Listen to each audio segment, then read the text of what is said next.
Bah là, du coup, tu vas nous développer les cinq clés donc, qui font partie de ce processus. Donc, quand vous parlez de se reconnecter à l'arbre de paix, bah, comment ça se passe concrètement? Qu'est-ce qu'on fait?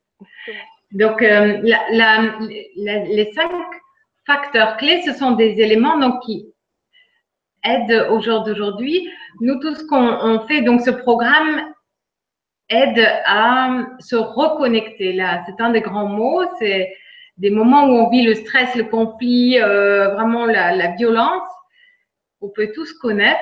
Et eh bien, on a observé qu'il y avait quelque chose avec lequel on pouvait se reconnecter pour pouvoir vivre, revenir dans cet état d'équilibre et de paix intérieure. Et donc, la première clé, c'est donc se reconnecter aux arbres et à la nature. On l'a vu tout à l'heure, on donnera des exemples. Donc, les enfants, eux, inaugurent un arbre de paix dans leur école, mais il y a tout un lien qui s'installe avec cet arbre qui devient, comme disait Max tout à l'heure, ça devient vraiment un grand frère, un compagnon bienveillant qui est toujours disponible et auprès duquel on a observé les enfants viennent se réconcilier spontanément, ils viennent, comme il disait, donc partager leurs soucis. Il y a une petite qui avait perdu sa maman, par exemple. Elle demandait régulièrement à son professeur de pouvoir aller auprès de l'arbre pour aller déposer sa tristesse et retrouver de la force que lui donnait l'arbre. Et on sait aujourd'hui au niveau de la science que vraiment, il y a une interconnexion entre les plantes et nous. Nous faisons partie de cette nature et donc, quand on s'ouvre à cette communication-là, eh bien, on peut recevoir énormément d'informations, d'apaisement, de guidance auprès des végétaux et des arbres en particulier. Et donc, les enfants apprennent à entrer en lien avec l'arbre et à pouvoir aussi aller à la rencontre des différents arbres en pleine conscience. Il y a toute voilà, nous proposons à travers les manuels pratiques toute une manière de cultiver le lien à l'arbre au quotidien de plein de manières différentes et créatives pour vivre ça de manière exponentielle et s'ouvrir à ce monde magique des arbres et des forêts et on est à l'aube de quelque chose de magnifique parce que la science découvre tous les jours des nouveaux éléments sur la manière dont les arbres communiquent entre eux, veillent entre eux, sont connectés entre eux par leurs racines notamment, comment l'arbre et la forêt s'organisent, coopèrent avec toute la vie. Et c'est absolument fascinant. C'est absolument fascinant aussi en tant qu'être humain de se vivre parmi donc la nature. Et donc un des objectifs, c'est vraiment de pouvoir aussi cultiver ce lien à la nature au quotidien et aider les enfants et les élèves et les jeunes à pouvoir reprendre ce contact avec la nature au quotidien. C'est passionnant, c'est absolument passionnant. Et les enfants ont plein d'idées pour se reconnecter aux arbres, comme tu dis, spontanément, ils les prennent dans les bras. La sylvothérapie est vraiment, évidemment, extrêmement riche. On est qu'au tout début de voir comment les arbres nous appellent à être humains au jour d'aujourd'hui avec grande force. Voilà, donc on pourra en parler des heures.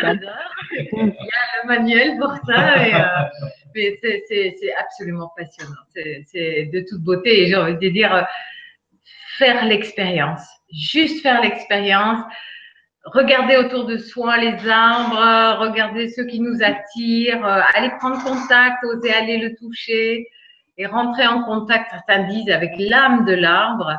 Et en fait, ce sont des êtres vivants extraordinaires qui peuvent nous apporter énormément d'informations bénéfiques mondialement pour les êtres humains et voilà, une grande sagesse. Et il y a des arbres qui sont millénaires. Donc, ce sont des êtres vivants qui sont témoins de cette évolution de l'espèce, de l'évolution de l'humanité.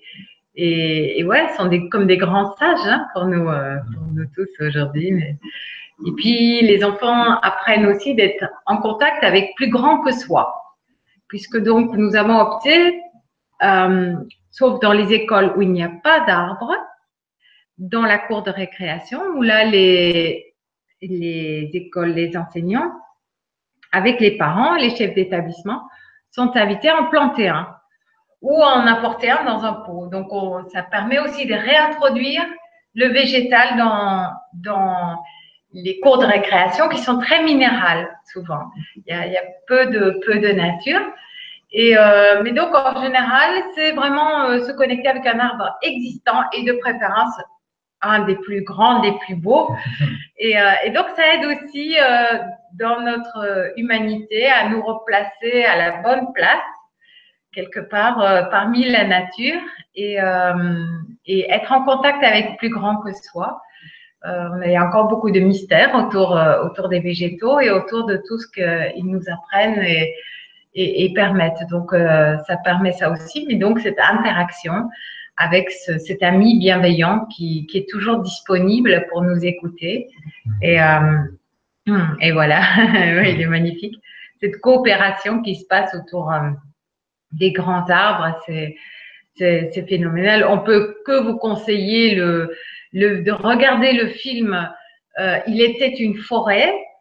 Voilà, ça c'est vraiment à voir en famille parce que ça permet de découvrir ce monde extraordinaire de la forêt, comment il s'adapte, comment il coopère, comment cette haute intelligence voilà, se révèle au-delà de tout.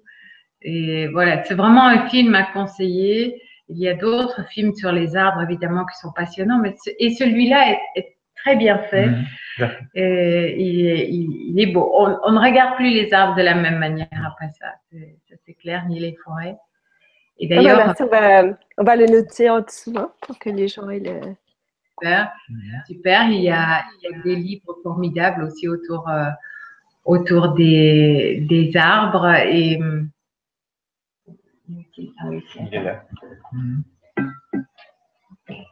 il y a La vie secrète des arbres. Celui-là, donc, et avec les derniers éléments scientifiques. Tu as eu le temps? Oui, on le notera aussi celui-là. Voilà. Donc, c'est de redécouvrir les arbres et surtout de les voir à nouveau. Parce que dans nos vies, ils sont là, ils font un travail extraordinaire. C'est quand même grâce à eux que nous avons l'oxygène sur Terre. Et ça permet de à nouveau les voir et de pouvoir entrer en gratitude par rapport à eux, parce que sans arbres, sans plancton et algues aussi, qui s'occupent de l'oxygène sur Terre, mais nous ne pourrions pas respirer. Donc, c'est évidemment un appel aussi à en prendre soin et à les préserver.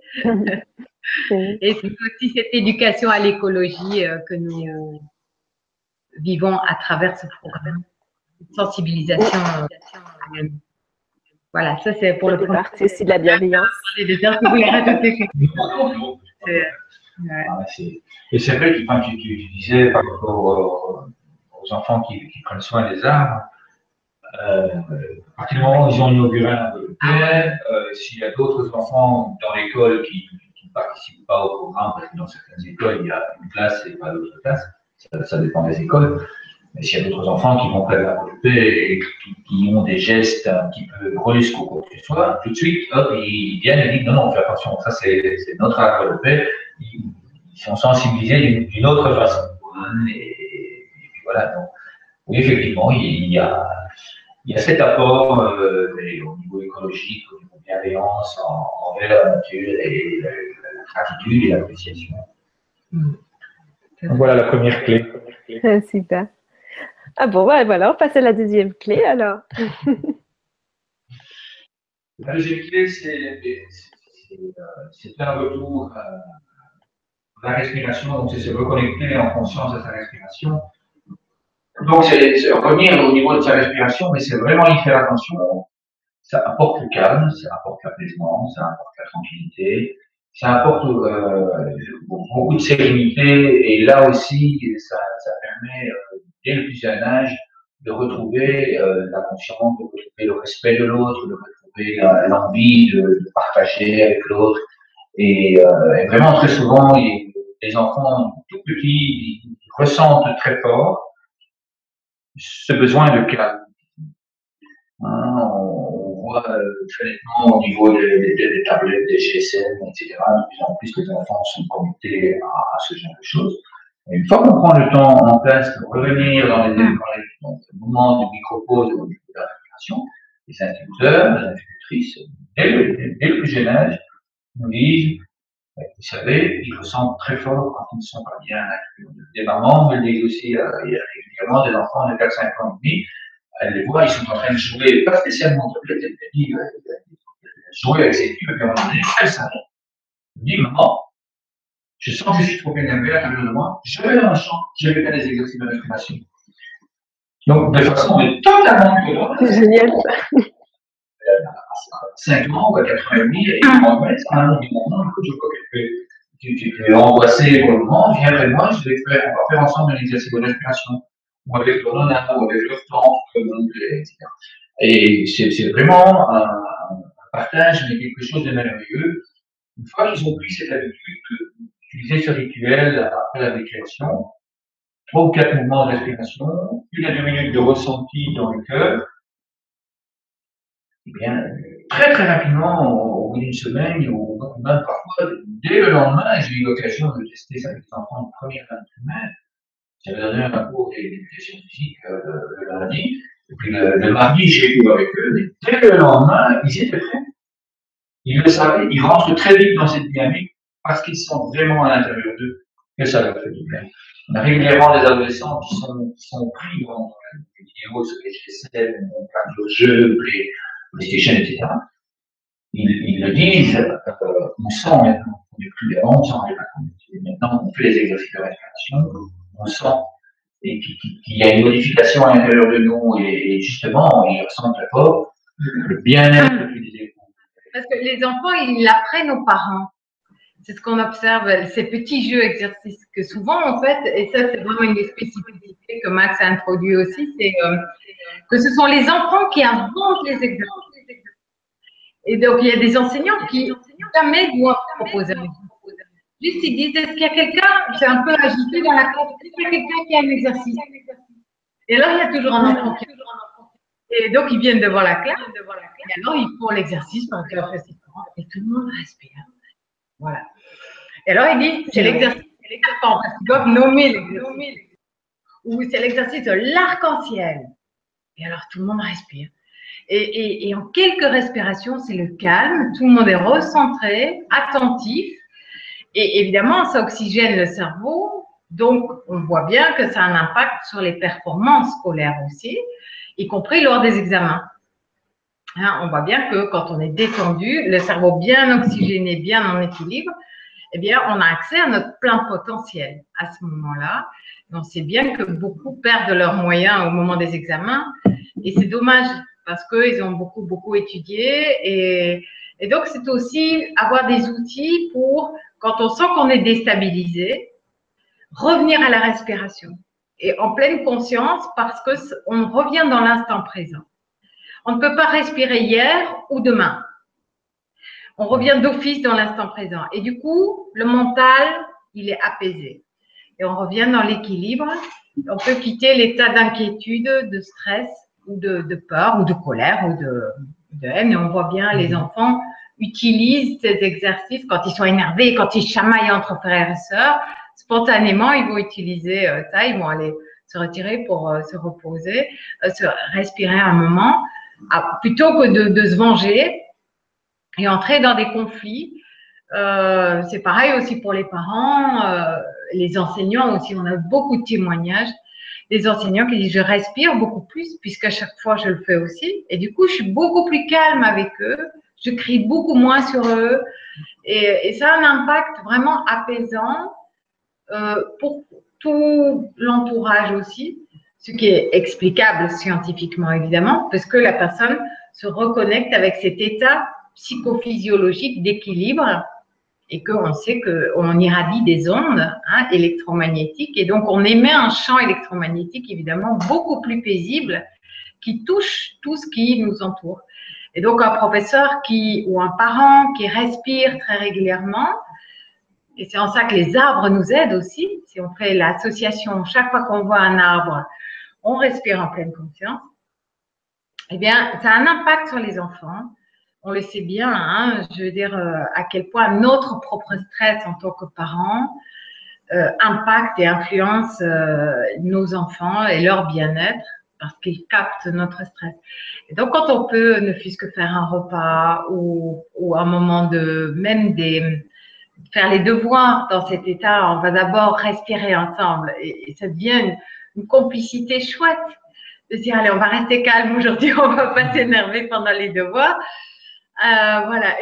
Et si on sent qu'on s'énerve, hop, allez, on revient, on respire encore une fois. Quelquefois, on fait le petit jeu de la fleur ou on fait le jeu de, voilà, ils inventent, ils peuvent inventer toutes sortes de petits jeux. Et donc, c'est vrai qu'il y a des fiches pédagogiques avec tous les exercices qui sont bien expliqués, voilà, avec des photos et la vidéo aussi de l'exercice, pour que les enseignants ou les parents puissent très facilement l'apprendre et la transmettre. Et donc, on en parlera tout à l'heure, mais c'est vrai qu'on invite pour cette opération de fin d'année scolaire et l'année prochaine, on a réalisé donc un petit livret pour créer ses propres exercices avec les enfants, que ce soit en famille ou en classe. Donc, comme on est fort dans cette dynamique de la nature, on invite vraiment à pouvoir réintroduire des jeux exercices de respiration autour de l'arbre et de la nature dans la classe au quotidien ou dans la famille très régulièrement. Et ce qui fait que les enfants sont un petit peu amenés à observer la nature. Donc, quand on fait par exemple la limace, comment elle se déplace la limace? Comment est-ce qu'elle se déplace, je veux dire, comment est-ce qu'il picore vraiment un oiseau?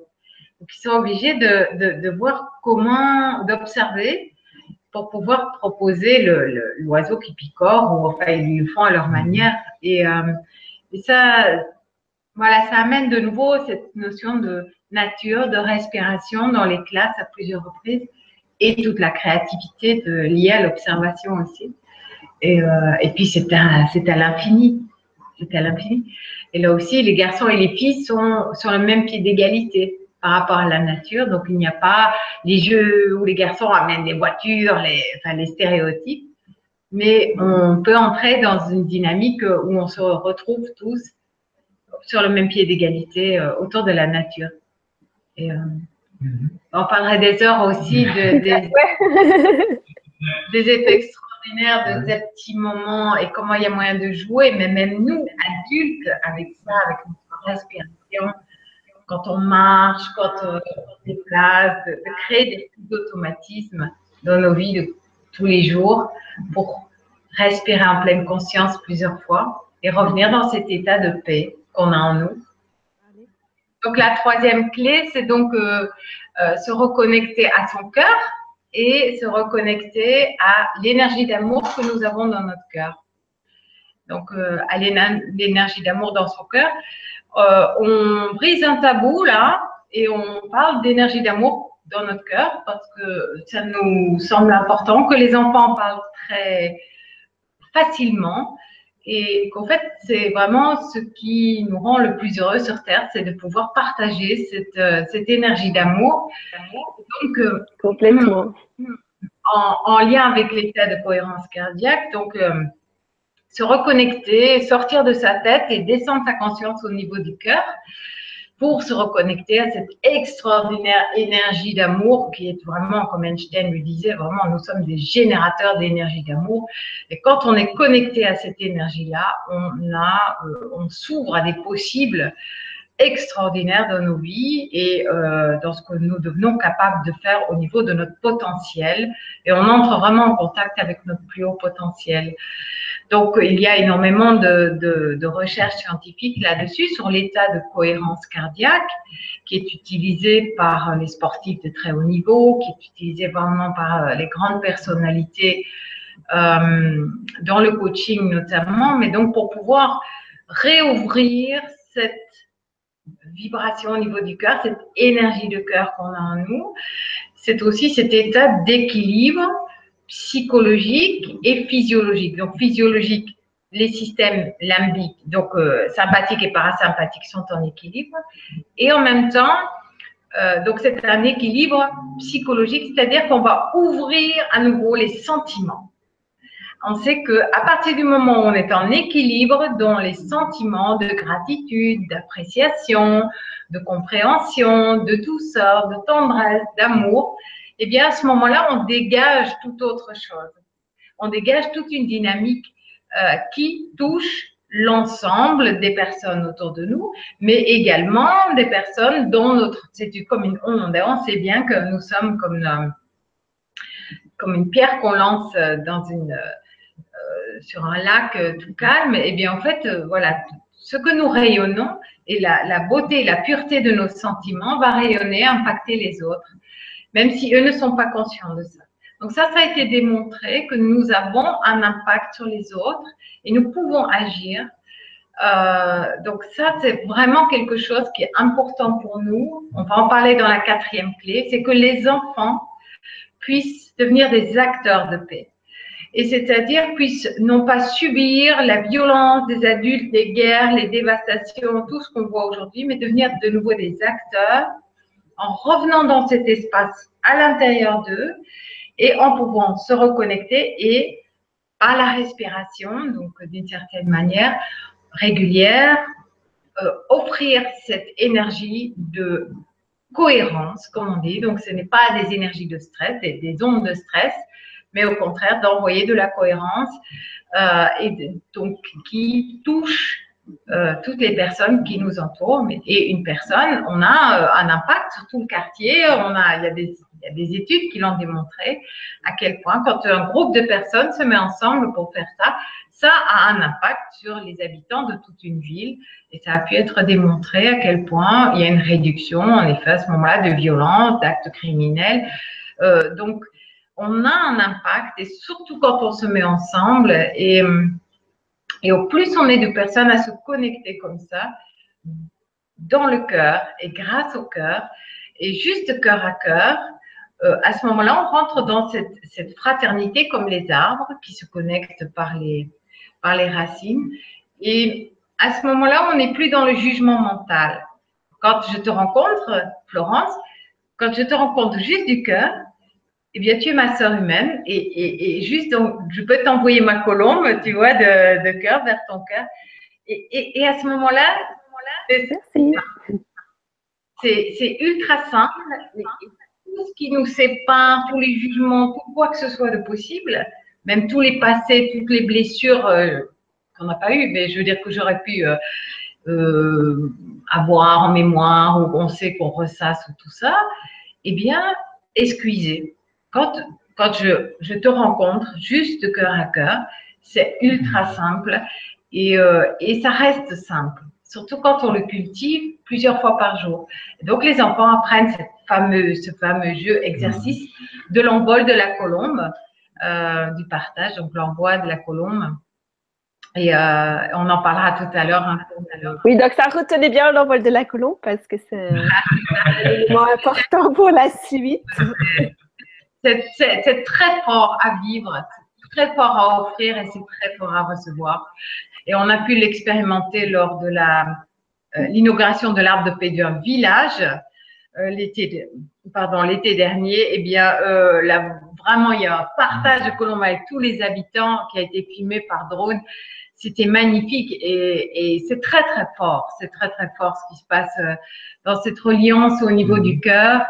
C'est à expérimenter, c'est merveilleux. Ça donne la chair de poule d'imaginer tout un village qui oui, très très beau, c'est très fort, c'est très très fort. Et ça peut se faire une fois, 2 fois, 10 fois. C'est ça se recommence, ça ne coûte rien et ça fait un bien énorme, tant pour la personne, puisqu'on sait l'impact que ça a sur la santé, sur notre santé, de se reconnecter régulièrement au niveau du cœur et d'être dans cet équilibre, cet état de cohérence. Et surtout, on accède à son plus haut potentiel, que ce soit intellectuel, créatif, je veux dire aussi en solution. Quand des personnes se rassemblent, se relient par le cœur, c'est là où on trouve des nouvelles solutions en intelligence collective. Et c'est exactement ce dont les jeunes et les enfants ont besoin au jour d'aujourd'hui, les adultes aussi. Mais pour trouver des solutions, inventer des nouvelles solutions pour voilà, l'économie, l'environnement, le social. Il y a des solutions à inventer là tous ensemble. Et cet état-là est l'état le plus propice pour y accéder à ces informations-là. Ouais, super. Ce que je trouve de merveilleux, en plus, c'est qu'il n'y a aucune lassitude. J'ai cherché pendant des années des systèmes pour apaiser, pour rendre joyeux les enfants, etc. Et vraiment, au bout d'une semaine et demie, 15 jours, il y a une lassitude, il faut être autre chose. Quand on travaille 30 ans avec des enfants, et il faut et vraiment, depuis qu'on travaille ces exercices de respiration, et notamment avec la cohérence cardiaque, ce partage, il n'y a aucune lassitude. Tous les jours, chaque fois que je vois Sabine, chaque fois que je vois les enfants de Sabine, ou mes enfants quand je suis chez moi, tout de suite, le lien de cœur à cœur s'installe, et tout de suite, c'est un renouveau, c'est une renaissance, et pourtant, elle va dans sa chambre, ou il va dans sa chambre, et puis il revient, ça prend 30 secondes. L'enfant revient, waouh, le lien se recrée, c'est toujours nouveau. Et ça, pour moi, c'est probablement pour d'autres, c'est quelque chose de merveilleux. C'est un bonheur durable, on peut appeler ça.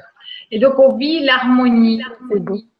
En famille, tu vois, c'est vivre cette harmonie, mais c'est aussi en classe, où c'est l'harmonie, c'est doux, c'est bienveillant, c'est très doux. Les enseignants le disent d'ailleurs, il y a beaucoup plus de gestes affectueux entre les enfants dans les classes, beaucoup plus de respect. Quand il y a un enfant qui parle, on l'écoute. On regardait l'autre jour une vidéo du Maroc où l'institutrice faisait une petite information philosophie sur l'amour. Il y avait un enfant de 7 ans qui s'exprimait par rapport à l'amour et par rapport aux autres. Mais pour moi, l'amour, c'est comme ça. Il y avait un silence dans la classe. C'était très respectueux. Il n'y a personne qui a ri de tout ce qu'il disait. Et puis il y en a un autre qui s'est exprimé et qui dit mais moi, je ne suis pas vraiment d'accord avec lui. Pour moi, l'amour, c'est. Et là, plein de choses. Aucune élévation de poids, un grand respect de partout. Et ça, je trouve ça merveilleux à partir de ces 8 ans. Et c'est vraiment une expérience merveilleuse à vivre. Cette conscience, ouais. Ah, on passe à la 4e. Formidable. Allez, je pars à la 4e. C'est beau la vie. Voilà, la 4e clé, il y a 2 phases dans cette clé-là. Donc, c'est vraiment, pour l'être humain, c'est se reconnecter à sa créativité et le plaisir d'entreprendre pour le mieux-être des autres. C'est-à-dire, justement, à partir du moment où cette énergie du cœur est ouverte, donc la clé numéro 3, naturellement, on va être en connexion avec notre créativité et surtout avec nos talents.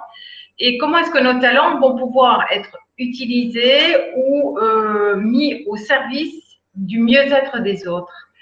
Et donc, ça, c'est la 4e clé. Et donc, voilà, là, autour de la paix, toute la créativité qui émerge, les poèmes, les dessins, tout ce qui est les danses, c'est énorme. Tout ce qui se passe autour de cette, du thème de la paix, du thème de l'entraide. On en parlera tout à l'heure aussi, ce que les enfants font dans les boîtes pour la paix, hein, puisque c'est aussi ça qui est une action collective de cette 4e clé. Et donc, c'est vital pour l'être humain de créer. C'est vital pour l'être humain. Or, nous ne sommes pas faits pour être des exécutants, ni à l'école, ni en entreprise, ni où que ce soit d'ailleurs. Et donc, c'est de pouvoir se reconnecter à cet incroyable plaisir et bonheur de créer et d'inventer des solutions pour le mieux-être des autres. parce que c'est ce qui nous rend le plus heureux. C'est contribuer au bonheur des autres, contribuer au sourire des autres. Et donc, c'est tout ce que nous, voilà, nous expérimentons. Donc, aider aussi les classes à avoir des projets pour le mieux-être d'autres groupes, que ce soit des personnes âgées, que ce soit pour l'environnement, que ce soit pour l'école, d'inventer des solutions bienveillantes et de les mettre en place. Et donc, c'est aussi des nouveaux talents qui vont être sollicités, des talents d'entrepreneuriat, hein, donc organiser, structurer, dynamiser, mais aussi mobiliser des gens, oser sortir de sa zone de confort pour aller mobiliser le maire, pour aller demander un tel, pour rassembler des fonds pour ci ou pour là. Eh bien, et on se rend compte qu'il y a des jeunes, on a travaillé donc avec les Youth Leaders, donc les jeunes leaders, des enfants de 12-14 ans qui réussissent des choses extraordinaires, mais à déplacer des montagnes que beaucoup d'adultes n'arrivent pas à faire, justement par leur force et leur détermination. Et donc, les enfants et les jeunes, quand ils se mettent ensemble et qu'ils se mettent en route pour les autres, mais c'est extraordinaire ce qu'ils réussissent à faire. Hein. C'est fabuleux, fabuleux. Donc voilà, on en parlerait des heures encore parce que les exemples sont innombrables. C'est incroyable, hein, chaque fois qu'on voit un enfant comme ça qui met toute cette énergie puis qui arrive à améliorer la vie des autres autour. Ah oui, c'est fort. C'est fort. Donc, ouais, c'est émouvant. Enfin, moi, ça m'émeut profondément. On en parlera tout de suite là, de tout ce qui est en train de se passer. Mais à partir du moment où cette énergie d'amour se met en action et toute cette créativité, nous, il y a des moments, on a des larmes aux yeux de voir la beauté et l'énergie que les gens mettent en place pour réussir, voilà, l'opération des boîtes pour la paix, l'entraide entre les enfants dans les pays plus défavorisés et réciproquement.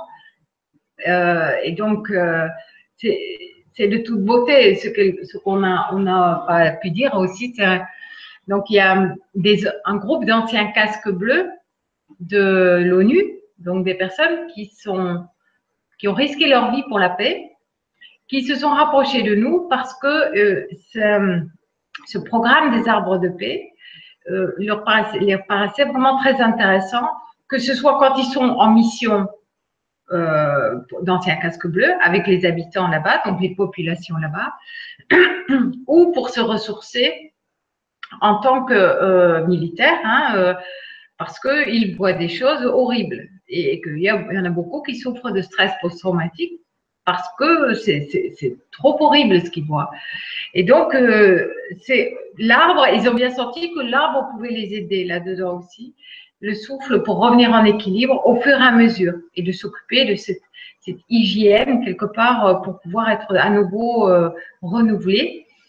Et aussi avec la base, avec les enfants, la base arrière, comme ils disent, leurs propres enfants, leur propre famille. Et donc, ce groupe d'anciens casques bleus coopère aussi dans cette dynamique de paix, dans cette dynamique d'entraide. Et c'est absolument magnifique de voir aussi comme des personnes qui ont été formées pour voilà, être dans une dynamique parfois où il faut se défendre et bien de voir comment ils ont envie d'œuvrer pour la paix. Et voilà. C'est génial. Ouais, c'est beau, c'est très beau, c'est très très beau. Ouais, on te parle de la 5e clé en vitesse. Je veux bien connaître la 5e clé, moi. Oui. La 5e clé, elle est donc l'aboutissement ou le début, ça dépend hein, de ce cercle vertueux, et c'est de pouvoir à un moment donné donc vraiment s'arrêter à la fin de la journée, par exemple, pour prendre un temps pour se reconnecter à tous les progrès, tout ce que la vie nous a amené sur la journée ou sur l'année ou sur la semaine, sur l'année scolaire aussi, pour pouvoir la fêter. Et donc, c'est aussi ce que nous proposons ici en cette fin d'année scolaire, Parce qu'il y a collectivement une croyance collective que c'est important de se focaliser sur ce qui n'a pas été et sur ce qui doit être amélioré et sur là où on a encore fauté, là où on est encore manquant, ce qu'on n'a pas bien fait. Et ça fait souffrir, ça. Et donc, c'est vraiment pour sortir de cette emprise collective, de pouvoir apprendre, et surtout pour les enfants aussi, c'est très important au niveau de leur confiance en eux, c'est de pouvoir apprendre à voir tout ce qui a été, remercier la vie, voir les progrès, même les tout petits progrès, tout petites évolutions, les réussites, de pouvoir les célébrer ensemble. Et c'est tellement fort dans une équipe, dans une classe, dans une famille, dans un couple, voilà, dans un collectif, de pouvoir fêter tout ce qui a été fait. Et il y a des choses incroyables, il y a un nombre incroyable de choses formidables qui se font toute l'année. Quand on entend dans les écoles ce qui se fait déjà, mais c'est extraordinaire. Ou dans les familles, ce que les gens inventent pour voilà, mieux s'entendre, pour avoir des moments de qualité. Eh bien, c'est de les fêter et de les mettre en lumière et de dire, bon, allez, c'est à partir de là qu'on va commencer l'année prochaine. C'est à partir de là qu'on va pouvoir se nourrir pendant tout cet été. Et c'est une discipline qui est très importante à acquérir dans notre culture, qui est tout le temps focalisée sur là où tu n'as pas été assez bon. Et donc, ça atteint l'estime de soi, ça atteint la confiance en soi. C'est important que les enfants aient des outils dès le départ pour voilà, pouvoir se focaliser sur le meilleur, sur le plus haut potentiel, sur les progrès. Et on sait aujourd'hui à quel point, au plus on se focalise sur quelque chose, au plus évidemment on crée dans cette direction-là. Et c'est aussi revenir dans cette appréciation collective et individuelle. C'est très important. Voilà. Tout à fait. Et quand j'ai les stagiaires, je leur proposais toujours d'augmenter ce qui était bon. Donc on parle de l'appréciation de ce qu'on fait déjà bien, parce que ça fait du bien à l'intérieur de soi. Et puis, à partir de dans cet exercice-là que tu as fait, on va choisir ce que tu as bien fait, et puis on va essayer d'augmenter cette partie qui est bonne. Et de cette façon-là, on absorbe ce qui est mauvais. Il est beaucoup plus facile d'augmenter ce qui est bon que de devoir dire, bon, ben, écoute, ta leçon, ça n'a vraiment pas été, demain, il m'en faut une nouvelle. Avec ça, qu'est-ce qu'on peut faire? Tandis qu'on dit, mais voilà, de toute façon, il y a ça qui est bon. Comment peux-tu améliorer? Quels sont les outils que tu peux choisir? Alors, il y a quelque chose qui se construit. Et chaque jour, l'enfant ou l'enseignant ou les parents se rendent compte qu'il y a une autre dynamique qui s'installe. On apprécie, on augmente ce qui est bon, et alors, c'est tout un apprentissage qui se fait dans la joie, dans la bonne humeur, dans le jeu, hein, où tu as eu l'occasion de faire d'autres vidéos avec des personnes qui se rendent compte que c'est important de jouer. Hein, les animaux, s'ils ne jouent pas quand ils sont tout petits, ils meurent, parce que justement, c'est comme ça qu'ils apprennent le plus. Bien, donc voilà, en partant de ce qu'on a, on peut apprécier, au point de vue affectif, de qu'est-ce que ce sont qu'on se souvient le plus en général. En tant qu'enseignant, dans ma vie, on s'est dit, waouh, moi je me souviens de cet instituteur-là. Il était extraordinaire. On se souvient aussi des enseignants avec qui on a pu se faire, mais les premières notes en général que l'on vient voir, ah oui, celui qui m'a vraiment marqué le plus, c'est un enseignant qui parlait d'amour. Hein, et comme Sabine expliquait, on en revient, c'est et alors là, à partir de là, on est en harmonie, on est en bien-être, et les enfants le sont tout de suite. Et ça, c'est merveilleux. Voilà. Et c'est quand il y a quelque chose, quand il y a des gros conflits, qu'est-ce qui finalement nous relie? Eh bien, c'est la vie. C'est la vie, c'est en ça que l'arbre nous rassemble aussi, c'est de pouvoir dire, ok, mais on n'est pas d'accord, mais là, merci la vie, parce que nous sommes vivants, on est différents. Et c'est cette notion de différence, nous sommes tous des arbres, des grands arbres déjà, mais différents. Et c'est cette complémentarité on a tous une place importante sur Terre. Et notre place, et c'est de pouvoir être en sérénité et en paix avec qui nous sommes et aussi avec qui est l'autre, dans sa différence. Et qu'est-ce qui nous relie dans tout ça? Ben, c'est la vie. Et donc, voilà, c'est aussi ça la symbolique du programme Un arbre de paix dans mon école. Et voilà, et dans ma maison de retraite, et dans mon université, et dans mon village, et dans ma ville. Voilà.